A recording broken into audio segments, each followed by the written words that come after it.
أعوذ بالله من الشيطان الرجيم من حمده ونفخه ونفثه بسم الله الرحمن الرحيم ظهر الفساد في البر والبحر بما كسبت أيدي الناس صدر محترم حکم صاحبان مشفق اساتذہ گرامی پر عزیز ساتھیوں، آج کے سالانہ نماز میں میرا موضوع خطابت ہے آج کا ہندوستان اور مسلمانوں کا مستقبل۔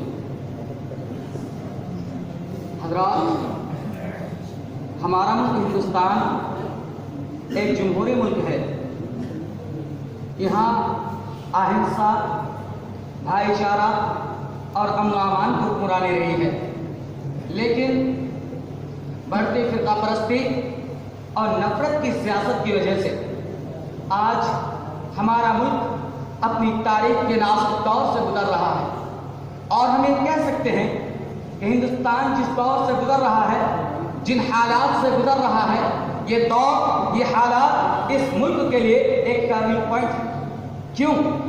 اس لیے کہ کبھی اس ملک کی پہچان محبت سے تھی، امن و امان سے تھی، قوت برداشت سے تھی، مذہبی رواداری سے تھی، تو کبھی اتحاد و اتفاق سے تھی، لیکن آج اس ملک کی پہچان قوت برداشت کے بجائے، مذہبی رواداری کے بجائے انتہا پسندی، تشدد، گنڈا راج، فرقہ واریت، یہ تمام چیزیں اس وقت اس ملک کی پہچان بن چکی ہے۔ یہاں قانون کو ہاتھ میں لینے والوں کی کثرت ہے، حکومت اور اس کے وزراء قاتلوں، مجرموں اور فسادیوں کی کھلے طور پر پشتنائی کرتی ہے، جو ملک کے لیے بہت ہی خطرناک ہے، اور ملک کو اس خطرناک موڑ پر لانے میں ہمارے میڈیا کا بڑا کردار ہے۔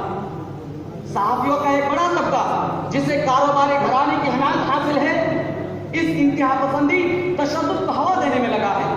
آج ملک کی سالمیت اور امن و امان کو بگاڑنے میں میڈیا پیش ہے۔ ملک کی اقلیتوں کو خاموش اور ذلیل کرنے، انہیں خوف زدہ کرنے کی کوششیں کی جا رہی ہیں۔ نیشنلزم کے بہانے لوگوں کی زبانیں بند کرنے اور انہیں خاموش کرنے کی کوششیں کی جا رہی ہیں۔ آج تاریخ کو غلط انداز سے پیش کیا جاتا ہے۔ اہل اقتدار نوجوانوں کو نفرت اور تشدد کی آگ میں جھونک رہے ہیں، جس کی بنا پر آج پورے ملک کے لوگ، بالخصوص مسلمان، عدم تحفظ کے احساس کے ساتھ جی رہے ہیں۔ آج آپ دیکھ سکتے ہیں کہ زیادہ تر سیاسی پارٹیوں کا عالم یہ ہے کہ مسلمانوں کو لیڈر بنانے سے، امیدوار بنانے سے ڈر رہی ہے۔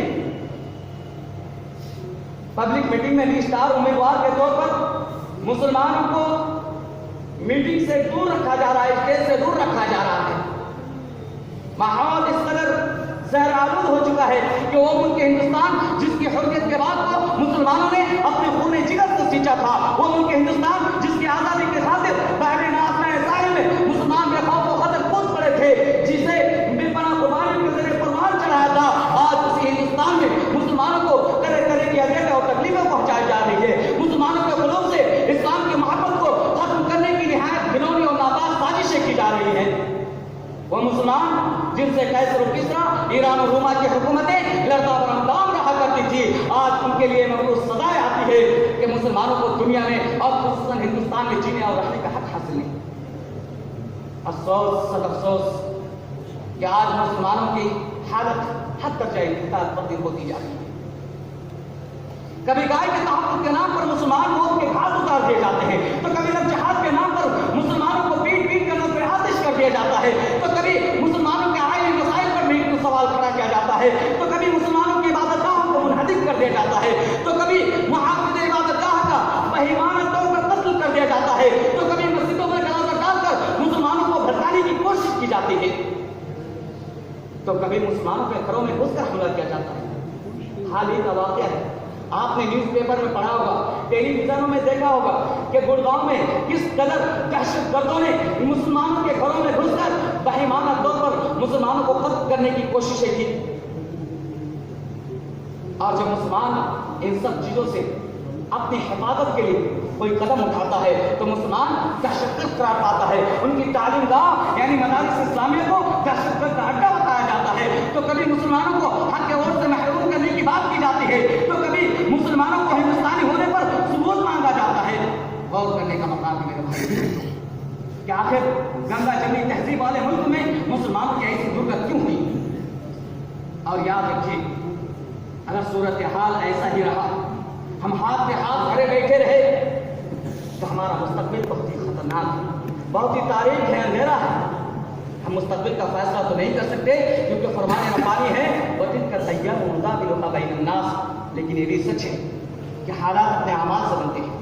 ہمارے اعمال ہمارے حالات کو بناتے ہیں۔ اگر ہمارے اعمال اچھے ہوں گے حالات بھی اچھے ہوں گے، اگر اعمال بگڑ جائیں تو حالات بھی بگڑ جاتے ہیں، کیونکہ ربانی کا اٹل قانون ہے، اللہ رب العالمین کا فرمان ہے وَمَا أَصَابَكُم مِّن مُّصِيبَةٍ فَبِمَا كَسَبَتْ أَيْدِيكُمْ وَيَعْفُو عَن كَثِيرٍ۔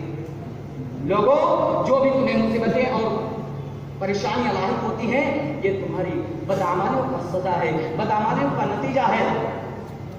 لہذا ضرورت اس بات کی ہے کہ ہم خود اپنے حالات کو بدلیں، کیونکہ اللہ رب العالمین کا فرمان ہے ان اللہ لا یغیر ما بقوم حتی یغیروا ما بانفسہم۔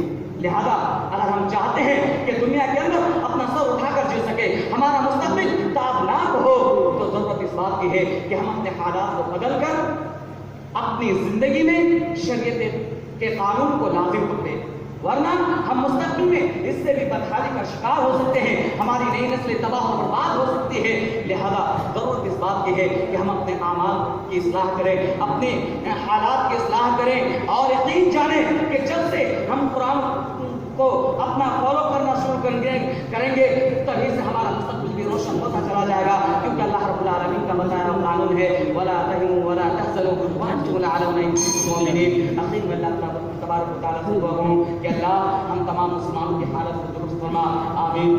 السلام علیکم۔